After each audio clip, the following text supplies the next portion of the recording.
কি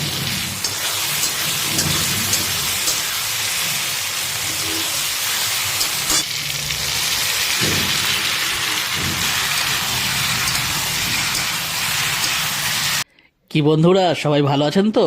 তো বন্ধুরা দেখুন, আজকে যে রেসিপিটা আমি আপনাদের সাথে শেয়ার করব সেটা হচ্ছে আমাদের এই ঝাড়খণ্ডে সুখা আলু।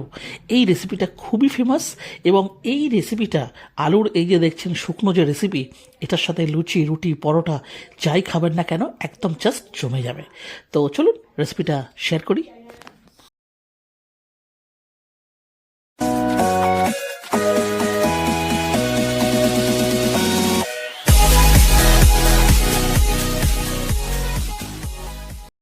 তো এখানে আমরা আলু দেখুন ডুমো ডুমো করে কেটে নুন হলুদ দিয়ে হাফ সেদ্ধ করে নিয়েছি। এখানে দেখুন টমেটো কুচিয়ে নিয়েছি, পেঁয়াজও এখানে কুচিয়ে নিয়েছি, আর সাথে নিয়েছি কাঁচা লঙ্কা। যেই সরষের তেলটা গরম হয়ে যাবে প্রথমে ভেজে নেব পেঁয়াজ আর লঙ্কা।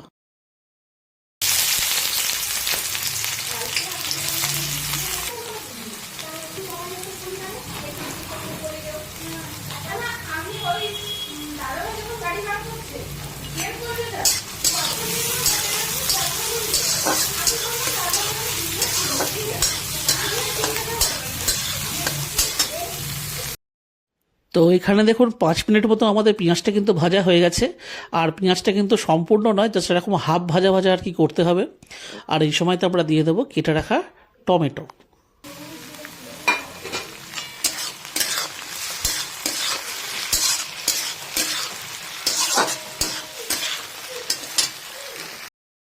তো টমেটো দিয়ে দেখুন এখানে প্রায় আমাদের 5 মিনিট মতন হয়ে গেছে। আর আমরা দিয়ে দিচ্ছি এখন পরিমাণ মতন হলুদের গুঁড়ো আর পরিমাণ মতন লবণ দিয়ে, এবারে এই লবণ আর হলুদ দিয়ে দেওয়ার পরে এবার এটাকে ভালো করে এর সাথে ভেজে নিতে হবে আরও 5 মিনিট পর্যন্ত, যতক্ষণ না টমেটোগুলো মোটামুটিভাবে গলে যায়। তো দেখুন এখানে টমেটো কিন্তু আমাদের আরও 5 মিনিট হয়ে গেছে, টোটাল 10 মিনিট। আর এই সময়তে এই যে হাফ সেদ্ধ করে রাখা যে আলুগুলো, সেই আলুগুলোকে এর মধ্যে দিয়ে এবার এটাকে ভালো করে ভেজে নিতে হবে।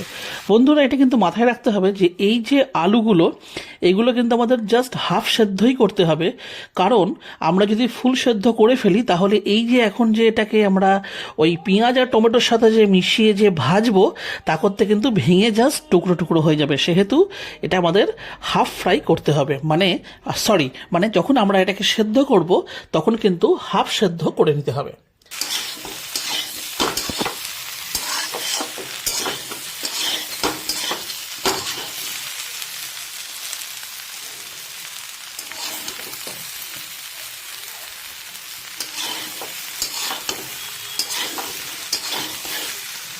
তো দেখুন এটা রান্না করতে বিশেষ সময় যায় না। দেখুন টোটাল 10 মিনিট পর দেখাচ্ছি, দেখুন একদম সুন্দরভাবে কিন্তু মশলাটা আলুর গায়ে কোট হয়ে গেছে। এই সময়তে বন্ধুরা লবণ একটু টেস্ট করে দেখে নিতে পারেন। আর এটাকে নামানোর আগে ওই কুচনো ধনেপাতা ওপর থেকে ছড়িয়ে দিয়ে এটাকে বাস, রেসিপিটা কিন্তু এখানেই শেষ। এটাতে হাতি ঘোড়া বিশেষ কিচ্ছু, কোনো ঝামেলা নেই, ঝটপট হয়ে যায়। আর ধনেপাতা কুচিটা কিন্তু অপশনাল, দিতেও পারেন নাও পারেন, কিন্তু যদি দেন তাহলে টেস্ট একটু বেটার হয়। তো সেই হিসেবে দেখুন এখানে আমি কুচনো ধনেপাতা ওপর থেকে ছড়িয়ে দিচ্ছি। গ্যাসের ফ্লেমটা অফ করে দেবো, আর ব্যাস রেসিপিটা কিন্তু হয়ে যাবে আমাদের এখানে রেডি। তো বন্ধুরা তাহলে আজকের রেসিপিটা তাহলে আমি এখানেই শেষ করছি। যদি আমাদের এই রেসিপিটা আপনাদের পছন্দ হয় তাহলে অবশ্যই ভিডিওটি একটি লাইক দেবেন। চ্যানেলে যদি কোনো নতুন বন্ধু এসে দেখেন তাহলে অবশ্যই আমাদের চ্যানেলটিকে সাবস্ক্রাইব করে আমাদের পাশে থাকবেন। তাহলে আবার দেখা হচ্ছে অন্য কোনো ভিডিওতে, অন্য কোনো রেসিপির সাথে। ততদিন পর্যন্ত কিন্তু নিশ্চয়ই ভালো থাকবেন। টাটা।